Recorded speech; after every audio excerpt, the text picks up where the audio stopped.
مغفور. عن ابن عباس رضي الله تعالى عنه قال قال رسول الله صلى الله عليه وسلم نعمتان مغبون فيهما كثير من الناس الصحة والفراغ.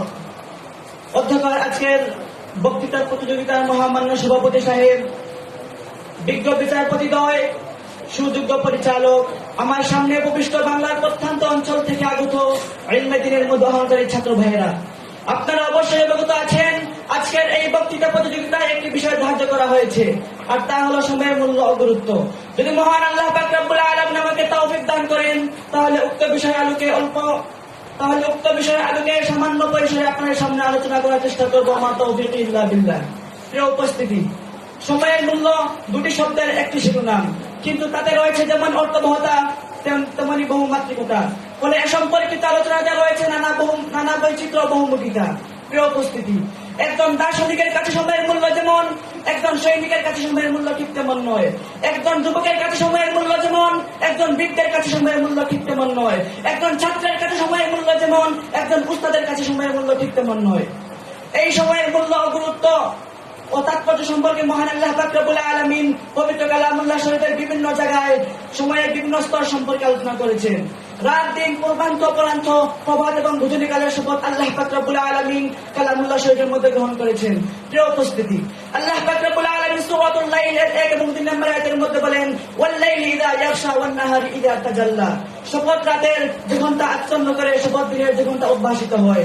তেমনি ভাবে আল্লাহ পাক রব্বুল আলামিন সূরাতুল মুদ্দাসিরের 33 এবং 34 নম্বর আয়াতের মধ্যে বলেন, ওয়াল লাইলি ইয আবরা ওয়াস সুবহি ইযা আসফারা। শপথ রাতের যখন তার অবসান হয়, শপথ দিনের যখন তা আলোকোজ্জিত হয়। তেমনি ভাবে আল্লাহ পাক রব্বুল আলামিন সূরাতুল ইনশিকাকের 16 এবং 17 নম্বর আয়াতের মধ্যে বলেন, ফালা উকসিমু বিশ-শাফাক ওয়াল লাইলি ওয়া মা ওয়াসাক। আমি শপথ গ্রহণ করি প্রস্তরের এবং রাতের এবং তাতে যা সমাবেশ করে তার। প্রিয় উপস্থিতি, তেমনি ভাবে আল্লাহ পাক রব্বুল আলামিন সূরাতুল আসরের 1 এবং 3 নম্বর আয়াতের মধ্যে বলেন, ওয়াল আসর ইন্নাল ইনসানা লাফি খুসর। আমি শপথ গ্রহণ করি মহাকালের নিঃসন্দেহে মানুষ ক্ষতিগ্রস্তের মধ্যে রয়েছে।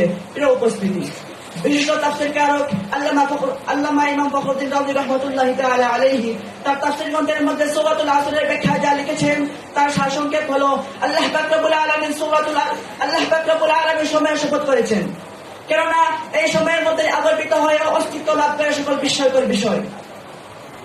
দুনিয়ার সবকিছু এবং সকল বিষয় এই সময়ের মধ্যে, এই সময়ের পরিধিতে পরিবেষ্টিত। মানুষের সুখ স্বাচ্ছন্দ্য, দুঃখ দুর্দশা, অভাব এবং দুর্দিন এই সময়ের মধ্যেই প্রকাশিত হয়। এজন্য কোন এক বিজ্ঞ ব্যক্তি বলে গিয়েছিলেন, তুমি যদি এক মুহূর্ত সময়ের মূল্য বুঝতে চাও তাহলে ওই ব্যক্তিকে জিজ্ঞাসা করো যে এক মুহূর্তের কারণে অ্যাক্সিডেন্ট থেকে বেঁচে গিয়েছিল। তুমি যদি 1 মিনিট সময়ের মূল্য বুঝতে চাও ওই ব্যক্তিকে জিজ্ঞাসা করো যে 1 মিনিটের কারণে তার ফ্লাইট মিস করেছিল। তুমি যদি 5 মিনিট সময়ের মূল্য বুঝতে চাও ওই ব্যক্তিকে জিজ্ঞাসা করো যে 5 মিনিট সময়ের কারণে পরীক্ষা অংশগ্রহণ করতে পারেনি। তুমি যদি 1 দিন সময়ের মূল্য বুঝতে চাও ওই ব্যক্তিকে জিজ্ঞাসা করো যে 1 দিন উপোস অবস্থায় ছিল। তুমি যদি 1 সপ্তাহ সময়ের মূল্য বুঝতে চাও ওই ব্যক্তিকে জিজ্ঞাসা করো যে 1 সপ্তাহ অসুস্থ অবস্থায় হাসপাতালে বেডে শায়িত ছিল। তুমি যদি 1 মাস সময়ের মূল্য বুঝতে চাও ওই ব্যক্তিকে জিজ্ঞাসা করো যে 1 মাস কাজ করার পর তার কাজের স্যালারি পায়নি। তুমি যদি 1 বছর সময়ের মূল্য বুঝতে চাও ওই ব্যক্তিকে জিজ্ঞাসা করো যে ব্যক্তি 1 বছর লেখাপড়া করার পরও পরীক্ষায় উত্তীর্ণ হতে পারেনি। প্রিয় উপস্থিতি, পরিশেষে একটি কথাই বলতে চাই, সময়ের অপর নাম জীবন, তাই তাকে হত্যা করো না। সময়কে যারা মূল্যায়ন করেছে তারাই জান্নাতের উচ্চ মাকামে অধিষ্ঠিত হয়েছে। সময়কে যারা মূল্যায়ন করতে পারে নাই তারাই জাহান্নামের অতল গহ্বরে নিক্ষিপ্ত হয়েছে। পরিশেষে একটি কথাই বলতে চাই, এই সময়ের প্রতি গুরুত্ব যত্নবান হয়ে সময় থেকে ফায়দা উপভোগ করার তৌফিক কামনা করে আমার সংক্ষিপ্ত বক্তব্য এখানে শেষ করছি। ওয়া আখির দাওয়ানা আলহামদুলিল্লাহি রাব্বিল আলামিন। আসসালামু আলাইকুম ওয়া রাহমাতুল্লাহ।